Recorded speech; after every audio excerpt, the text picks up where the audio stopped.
yo, Lloyd, aka MegaBlitzz. In today's video, we're going to be ranking all the decks for the Indianapolis Regionals. Now, I'm really excited to actually be ranking these decks because I will be attending the Indianapolis Regionals. Now, let's address the elephant in the room. Yes, I did get a haircut. Summer's coming and it's going to get very warm. I also love to donate my hair, so I've been growing out and donating my hair multiple times over the course of the last 6-ish years or so. So this was the third time that I have donated my hair. So it definitely feels nice to not have so much weight on the head. It always feels nice to just get a haircut as well. So let's jump into these decks here. Starting off with Dungeons and Dragons, or Duns and Dragons, or Moon Dune, or whatever the deck is called. There's so many names for this deck.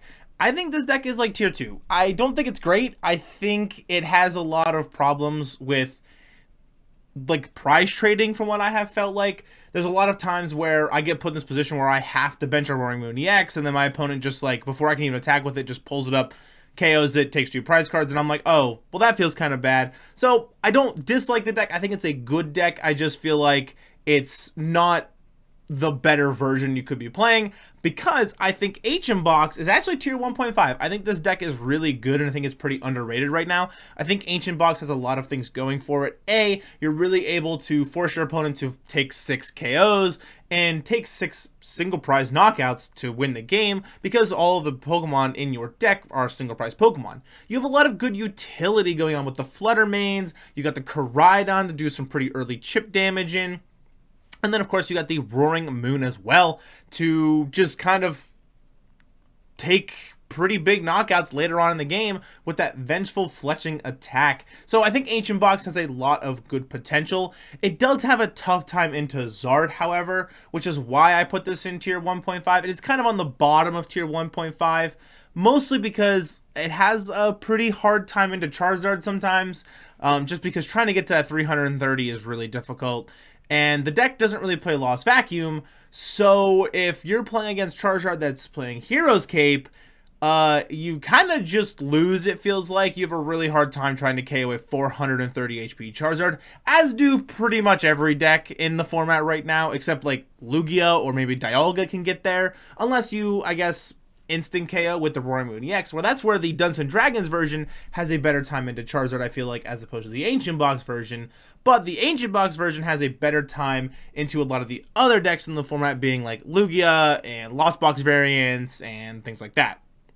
So those there, I got Arc Armor Rouge. I'm going to put this deck at tier 1.5, a little bit above the Ancient Box deck. I think Arc Firebox or Arc Armor Rouge is a really good deck, and it has a lot of good matchups it can take. It's pretty 50-50 into a lot of things. There's not any sort of like unfavorable matchup that it really has, because you kind of have a fighting chance into everything, which feels really nice. Because one of the downsides of playing a certain deck, or just pretty much any deck, is you're going to have that matchup that's just really difficult to overcome. You know, Lugia has a really hard time into like Future Hands, and then things like Charizard have a really hard time into like Stall a lot of the times. So things like that, where a lot of decks just kind of have that really difficult matchup. And Arc Firebox doesn't really feel like it has that matchup. You got a lot of like 60-40 matchups, but they're still very winnable, which feels really nice. So Arc Firebox here at tier 1.5. We got Arc Goodra. Now, I'm going to kind of put Arc Goodra and Lost Goodra in the same kind of category. I'm going to put this at the bottom of tier 2.5. I think Arc Goodra and Lost Zone Goodra are kind of just okay decks. They're not a bad deck. I think someone is going to take a deck and they're going to go to day 2 with it, and you know, they're gonna do okay. They might squeak into like to like a top 64, maybe top 128 finish or something with Arc Goodra or Lost Zone Goodra, but it's just not the best Arceus variant you could be playing. It's not the best Lost Zone variant you could be playing right now. So I will have to put Arc Goodra in tier 2.5. I think Lost Zone Goodra is a little bit above tier 2.5. I think it's still in tier 2.5, but I think it's a little bit above that, mostly because you have that Moisture Star ability, which is really nice when you're, as opposed to playing Arc Goodra, where a lot of the times you're using Starbirth. Pretty much anytime you're playing an Arceus deck, you're using Starbirth for your V-Star power, as opposed to Lost Zone Goodra, where you're using that Moisture Star to heal all the damage off of your Goodra. Pair that with Hero's Cape, you get a 370 HP Goodra that is able to heal itself completely full. Is pretty good, but that's only one good upside from it, and you're kind of just lose to like Star Requiem and Frenzy Gouging from Roaring Moon EX, which feels really bad. Arc Vulpix. I think Arc Vulpix is tier 2. Once again, Arc Vulpix is kind of one of those decks where someone's going to play it, someone's going to make day 2 with it, someone's going to make top 64 with it. It's not a bad deck, it's not a great deck, it's kind of just okay in the middle. A lot of people have been pairing Arc Vulpix with like Arc Gudra, so like a, you know, the Arceus line that you play, then a 2-2 line of Vulpix V and V-Star, and then like a 1-1 line of Gudra V and V-Star, play the Zamazenta, play a MUEX. That's the deck. So this deck is good, and I think it has a lot of potential, especially when you kind of play like the hybrid version with Vulpix and Gudra. I think it opens up even better. So if you're playing the Vulpix version with Gudra, I think you're actually at like the top of tier 2, genuinely. But just Arc Vulpix alone, where it's no Gudra, no Zamazenta or anything, I think it's at the bottom of tier 2. You have a pretty good time into Zard, but other than that, you don't have a great time. It's really difficult to kind of overcome certain things. Chien-Pao can be kind of okay matchup, it feels like, but you just lose to Lugia. Gardevoir's kind of tough. You lose to a lot of the Lost Box variants. You lose to Control, it feels like. So a lot of those things feel kind of bad. Now, Arctina. I think Arctina is actually pretty good right now. I'd probably put it at like the top end of tier 1.5. It's probably my go-to Arceus variant to be playing. Now, the problem with Arctina is the fact that Arc Firebox just takes a lot of more even matchups, I feel like, as opposed to Arctina, where you have like also a fighting enchant into everything, but Arctina has a really hard time into Lugia as opposed to Arc Firebox, where it has a better time into Lugia, I feel like, but Arctina into Lugia feels really bad. They got the V-God energy, they got the Mist energy and stuff. They're able to KO things with your Cincino very easily. You're not using Star Requiem in Arctina, so you're using that Starbirth, of course, as well, but that 280 Lost Impact is really how you're trying to win the game. And yes, you have the maximum ability to get to 330, but it only works on Pokemon EX, as opposed to Lugia, where it's a V-Star, and there's no EX in the deck, unless they're playing like Mew or something, but Lugia takes a really good time into Arctina deck. So I have to put this at tier 1.5. Tier 1.5 here, kind of in the top end, a little bit more in the middle, because like I said, it is a good deck, and you have a lot of good matchups and a lot of 50-50 matchups, but some of the other decks being like Gardevoir and Lugia and some of the other Lost Box variants, you kind of just have a really tough time into those. Now, Banette, I'm going to count this as Banette Control, and then I'm going to talk about the Lost Zone Banette deck as I talk about Lost Tina, which are two different decks. Basically, just Banette Control alone of itself is kind of rogue/bad. It's not a great deck. It's kind of a meme-ish kind of deck at this point. I don't think anyone's going to make day 2 with it.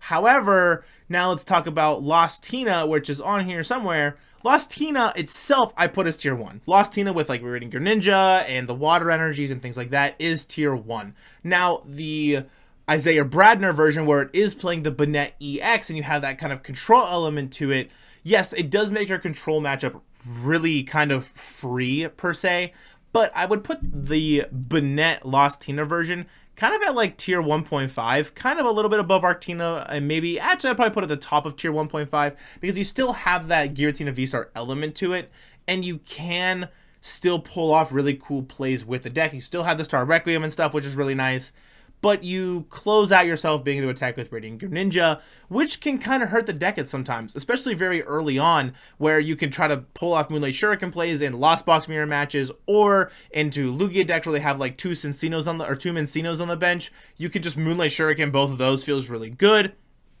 Especially also into decks like Gardevoir, where you can also pull off Moonlight Shuriken plays, things like Chien-Pao, where you can pull off Moonlight Shuriken plays on some baby Pokemon, Espratha, things like that is really nice for Radiant Greninja, and kind of cutting out that element with that Moonlight Shuriken feels really bad when you can't do it. But on the flip side, playing the Banette, you do have the option to kind of control your opponent out of the game. If your opponent, you're playing against Chien-Pao, you can kind of lock them out of using like rare candies and superior energy retrievals and just win that way, which feels really nice. So there's a lot of pros and cons for both versions, but I feel like Lost Tina with Radiant Greninja, where you're able to use Moonlight Shuriken, is tier 1. I feel like the Banette version, where you cannot use Moonlight Shuriken for Radiant Greninja and you have the more control element with that Everlasting Darkness and the Poltergeist attack, is at the top of tier 1.5.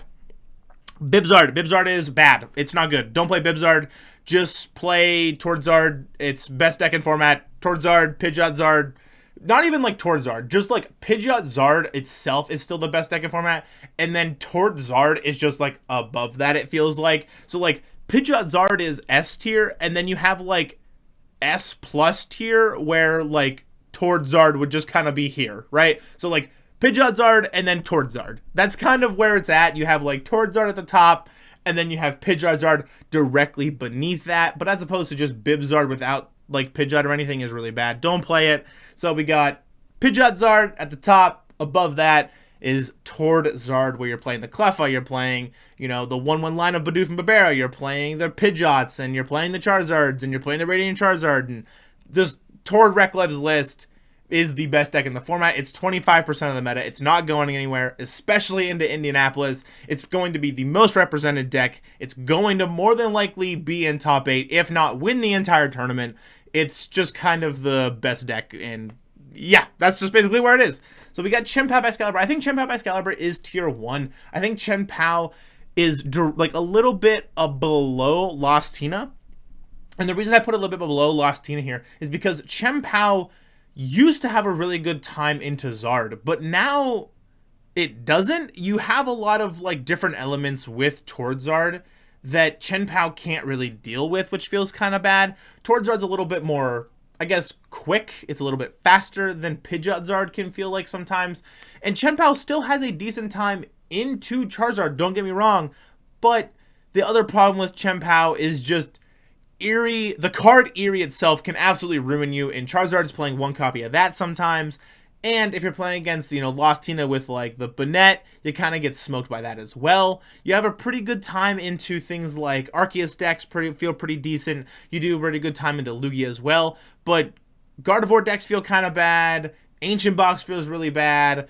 And Charizard is not as favorable as a lot of people would like it to be. It used to be like a 70-30, 60-40 kind of thing, but now it's like 55-45, maybe 60-40 on like a great day. So I will say Chien-Pao is going to do well if it's in the right hands. You know, give it to like Regan Retzlaff or Grant Shen or Jared Grimes or someone that's been playing it for a while and knows the ins and outs of the deck. It's going to perform very well, and it's going to do a decent time into Charizard. But you put this into an average player who's going to Indianapolis, and they're like, yep, I'm going to play Chien-Pao. It's the deck I play at my locals once or twice a week. They're probably going to lose to a Charizard player, especially if it's a good Charizard player. You give the deck to like Tord Reklev versus like Regan Retzlaff, you're going to have a good game and you're going to see a lot of back and forth. But you give, you know, a better Charizard player, and then you give Chien-Pao to an average player, Charizard's just going to win because the deck is able to do that, where Chien-Pao is pretty linear and straightforward what you're trying to do. But there's a lot of micro decisions in when you're trying to do things. When to use Industrial Energizers, when to Pokestop, when to Super Cold, managing all your energies and resources, when to use your Superior Energy Retrieval so you can make sure that you're not getting Eeried out of the game. So, Chien-Pao, tier 1, it's a good deck. It doesn't have a great time into Zard like everyone wanted it to, but it still has a decent time into Zard. Dialga is tier 2.5. The deck it's a deck that people play. It exists. The problem I have with Dialga is the moment your Metal Makers hit like 2 energies and you needed to hit 4 out of your 20 energy deck, it feels really bad. But the moment you go, all right, Metal Maker hit 3, Metal Maker hit 2, Star Chronos, take an extra turn, Metal Burst, and take 4 prize cards in 2 turns, feels really good. But it's not consistent enough to want to play the deck.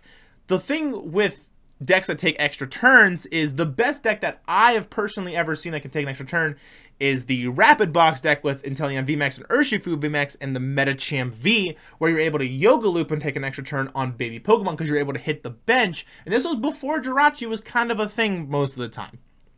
That was probably the best deck to take extra turns on. Now, Dialga has the problem with, as opposed to Rapid Box where you can just find the pieces and it's more of a combo deck, that is really nice. However, Dialga is like this, alright, I'm gonna roll and spin the wheel and hope I can hit energies off my Metal Makers to possibly take an extra turn. Doesn't feel that great. I think Dialga, someone's gonna make day 2 with it. I think someone's gonna always keep playing it. There's a ton of Dialga lovers out there, and I know a lot of people are gonna be like, yo man, Dialga's real, you gotta give it a chance. It's a deck people play, it's fine. I'm more than likely probably gonna end up playing against one of them in Indianapolis. And that's okay. I've kind of wrote it off in my head that there's definitely a likely chance that I'm going to hit an Arc Vulpix deck or a Dialga deck in my 9 rounds of day 1 of Indianapolis when I go. So Dialga's a deck that people will play, people will continue to play it. Now, Asprotha, this is a deck that I think is super real. I think this deck is top of tier 2. I don't think it's quite tier 1 yet. And the reason is because on paper, it would look like it has a great time into Charizard. However, a good Charizard player will be able to beat an Asprotha deck every single time, even with weakness. And that's kind of why the deck is tier 2. Now, a good Asprotha player will also know what the Charizard player is trying to do, so they're kind of able to play around that. And that's where a good Asprotha player is going to put this deck at like tier 1.5 easy. But an average Asprotha player is going to put this deck in tier 2. The deck has a lot of cool options. You're able to draw a lot of cards, being able to use that Clairvoyant Sense from that Xatu, putting energies onto your Asprotha, making it so your opponent's attacks cost more, forcing your opponent to have to attach more energies. Lugia has a pretty okay time into this deck because you're already attaching a lot of energies to your Pokemon as is, but things like Chien-Pao have a fantastic time into this deck because when Chien-Pao goes to attack, it has to attach all the energies to it anyway, so you're just Hailblading something that you're already attaching energies to. So when they stack a bunch of Asprothas, they're like, alright, your attack costs 4, and you're like, okay, well, put 5 energies onto my Chien-Pao EX, Hailblade for, 300 damage, boom, move on with my life. So things like that is really cool. However, Asprotha also has this really control kind of element to it, which I really appreciate. You're able to play the Banette EX in this deck, and it makes sense. And a lot of the times that I've been playing Asprotha, I've actually been playing it with the Banette EX, so I can have a decent time into those matchups like Chien-Pao, which feels like a really unfavorable matchup because it is very unfavorable, but that Banette kind of makes it a little bit better because you have that Everlasting Darkness to be able to pull out the Superior Energy Retrievals, pull out the Super Rods and the rare candies and stuff, which feel really nice. So Asprotha, tier 2, it's a good deck, it's a real deck, and I think that a lot of people are going to play it. We've been seeing it really climb the rankings and representation on Limitless TCG and at these tournaments, and I think nothing is going to change in going into Indianapolis. Future Box. I think Future Box is like top of tier 2.5. I think Future Box is a real deck, and I think people are going to play it because Future Box has a lot of elements. It's a toolbox deck. However, the problem with Future Box is its consistency. You don't have a lot of consistent elements to the deck. You're kind of relying on like Miraidon to be able to peak acceleration very early on, and if you kind of miss that peak acceleration, not even to take KOs, but just to accelerate energies, the moment you start with something else in the active and you can't get that Miraidon out in the front, you're already like way behind because you need to be able to peak acceleration, put 3 energies onto something, and then be able to keep something alive, especially if you're going into like Charizard decks, to keep that Iron Leaves relevant so you can put it up in the extra spot and take a KO on that Charizard. And if you're playing against the Heroes Cape Charizard, you don't even take the KO on it, which feels incredibly bad. So things like that feel kind of clunky about Future Box. However, Future Hands, I think, is a tier 2 deck. I think Future Hands has a lot of potential. You have a really great time into a lot of Lost Box decks. You have a really great time into like, Pidgeot Control because you can amp you very much, or Arm Press for KOs. You have a really good time into Gardevoir. You have a fantastic time into Lugia. So a lot of those decks have Future Hands has a great time into, but Future Box has to just work harder to get there. But Future Hands just goes, all right, Electro Generator, hit 3 energies, put them on there, attach for turn, put this up in the active spot, amp you very much, take 2 prize cards. That's the deck. But the reason Future Hands is at the bottom of tier 2 is because it has even worse consistency than Future Box does. Future Box at least has more consistency than Future Hands. Future Hands is trying to get 4 energies onto this Iron Hands and just rely on my opponent being able to, play a single prize Pokemon or play a Pokemon that's weak to electric, and then be able to be like, okay, amp you very much, take prize cards. So Future Hands has really fallen down out of popularity since EUIC, but people still play this deck, and I think someone is going to make day 2 with Future Hands and with Future Box, but Future Hands I feel like is just the better option going into Indianapolis, because I think Lugia is going to be a very popular represented deck at Indianapolis. There's going to be about like 2,000 plus people at Indianapolis. Regional is going to be huge. There's going to be so many people playing. And I think Lugia is actually like at the top of tier 2.5. I think Lugia is a good deck. It's not consistent. It's consistently inconsistent. When the deck is able to get 2 Archeops in the discard pile, get a Cincino evolved, and start powering up that Cincino or a Lugia and start attacking, you're in a really good spot. But the moment you have to be like, all right, summoning star for 1 Archeops, it feels really bad, because then your opponent's like, all right, we only have 1 Archeops, boss it, KO it, and you're just like, alrighty, game 2, and it feels really bad. But if you are able to just get set up, you're going to overpower a lot of things in the format. Lugia has a really good time into Lost Tina, or just Giratina decks in general, because you had that V-Guard energy, you had the Mist energy, which feels really nice. They played Temple of Sinnoh, but Lugia has an attack that just removes stadiums anyway, so it doesn't really matter about that. You have a pretty good time into Charizard, because you're able to get to that 330 on a single prize Cincino to take a KO on a really big Charizard. You have a pretty decent time into things like Espratha. You have a pretty good decent time into Arceus decks. You have a pretty okay time into Future Box. Future Hands is a little messy though. You know, Ancient Box is a little clunky sometimes, because you are kind of forcing yourself to have to take 6 KOs, and you don't have any sort of option to be like, all right, take multiple prizes in a turn. You're kind of just, all right, Tempest Dive for 200, Tempest Dive for 200, special roll for 210, special roll for 210, or 140, depending on if they have like capsules or anything on something. But you save yourself the element of, okay, Star Requiems, you save yourself from the element of Frenzy Gougings, which feels really good. Lugia is the deck that people are going to play because it's very powerful, and if you can get there and you can get double Archeops, you are in a great position. But if you can't get double Archeops, that's when the good Lugia players are going to kind of shine, because they're going to know how to navigate around that poor setup to put themselves in a fighting chance, as opposed to the average Lugia player, where if they get 2 Archeops, if they don't get 2 Archeops and they get 1, they're going to kind of go, oh man, I got to keep this thing alive, so we're going to put a Mist energy on there and do all this stuff. But a good Lugia player is going to know how to navigate that bad hand and that bad setup. So Lugia top of tier 1.5.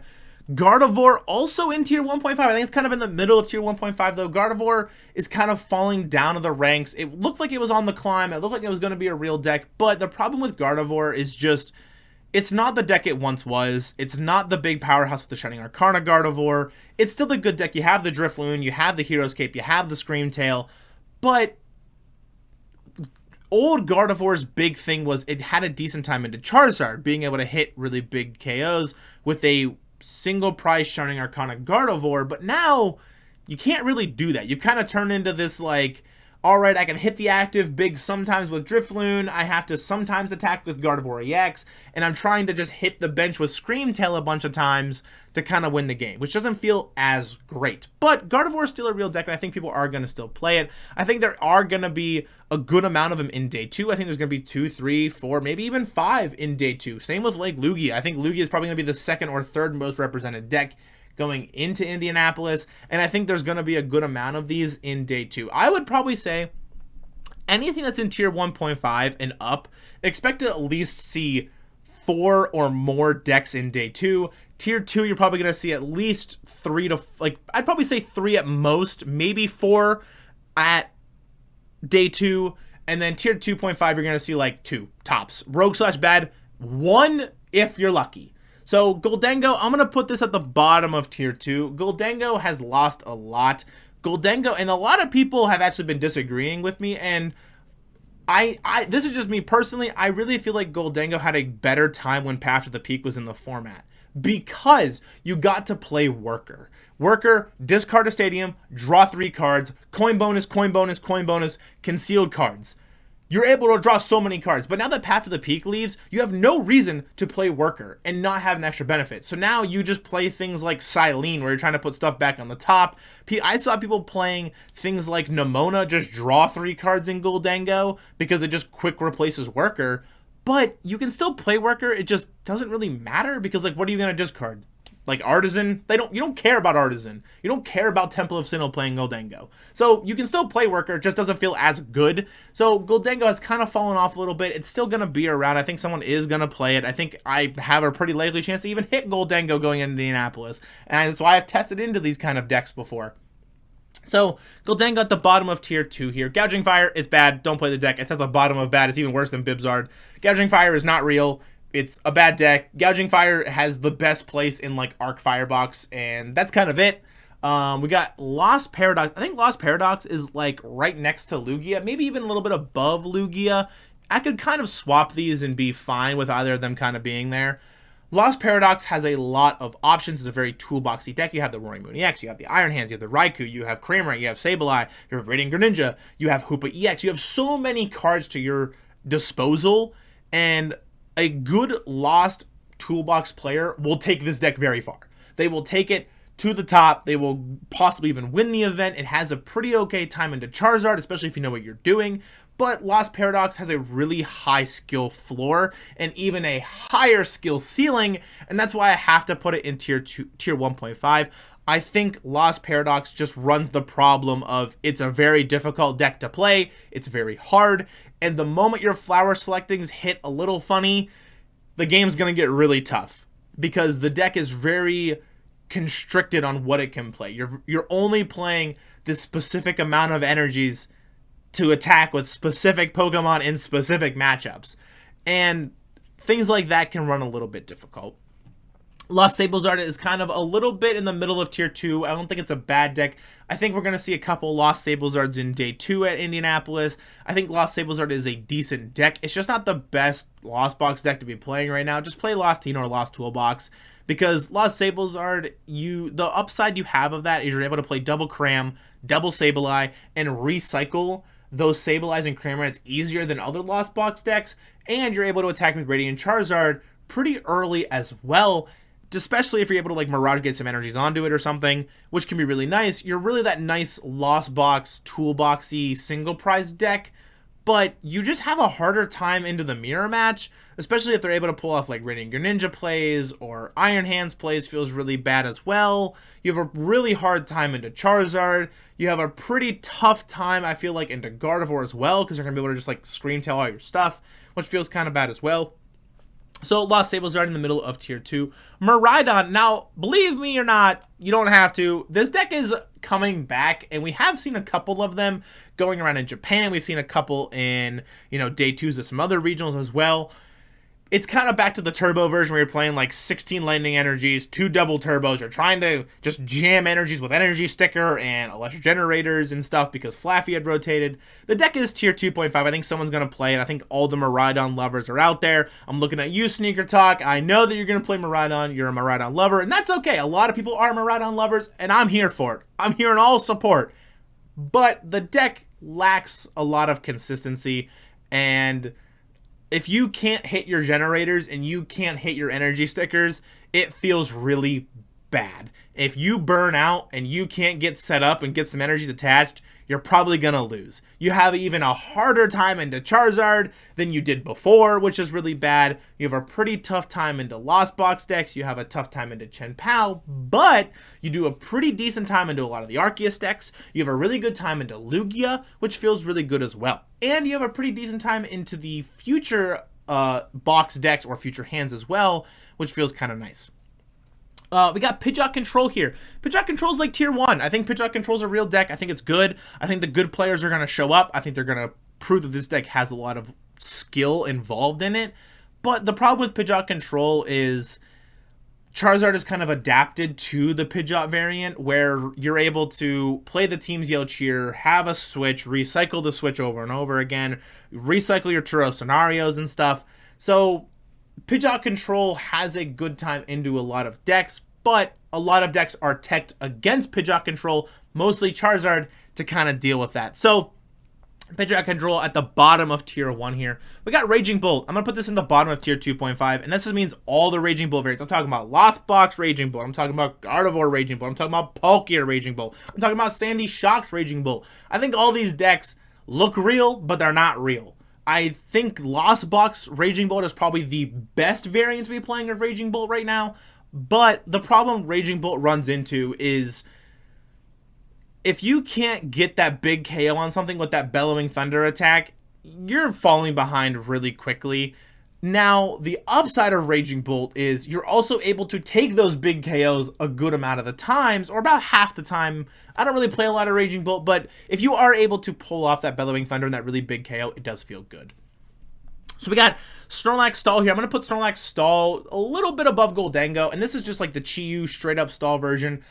I think if you're going to play a control type Stall deck, I think Pidgeot control is kind of the better way to go, but Stall is still a real deck, and people are still going to play it, and it still is good. You have a really good time into Charizard still. You have a really good time into Chen Pao, I feel like. You have a pretty decent time into, you know, the Arceus variants. You have a pretty decent time into things like, even like Lost Box decks feel really good. You have a good time into a lot of these other bottom tier decks. So if Stall ends up hitting like a Miraidon, and then they go, okay, I hit a Miraidon, then I hit a Dialga, you're not doing too bad. So I would probably say Stall is like tier 2. You have kind of a lot of 50-50 matchups, but you lose to the higher tier decks a little bit more, but you'll completely destroy the bottom tier decks, it feels like. So for that reason, I got to put it in tier 2. Great Tusk Mill. Great Tusk Mill is just slightly above Raging Bolt. Mill is kind of one of those tough things where the moment your land collapse only hits one card, it feels really bad. However, the reason I didn't put this in Rogue/Bad is because there's so many Arceus variants in the format right now, because you have Arc Firebox, you have Arc Tina, you have Arc Vulpix, with or without Goodra, you have Arc Goodra, and you have a pretty good time into those matchups because you're able to just attack for weakness for 280 on those Arceus, which feels really good. However, the matchups where you're playing against things like Chen Pao and Lost Box and Lugia, you're trying to just like land collapse, and sometimes you only hit one card off of that land collapse where you're like, all right, land collapse for 1, and it feels really bad. So for that reason, I gotta put it in tier 2.5. I think someone is going to play it. I think the good Great Tusk Mill players will show up, and I think they will be able to perform well because they're gonna know the ins and the outs of the deck. They're gonna know what to do in specific matchups and things like that. But Great Tusk Mill just runs the problem of sometimes it's not that consistent, and sometimes you end up just kind of bricking, and you're like, all right, land collapse for 1, and you end up milling like, I don't know, an energy against a Lost Box deck where they're like, all right, I'll just super rod that back in later, it don't matter to me. So that's the problem with Great Tusk Mill, I feel like. Alrighty, let's jump right in to that outro.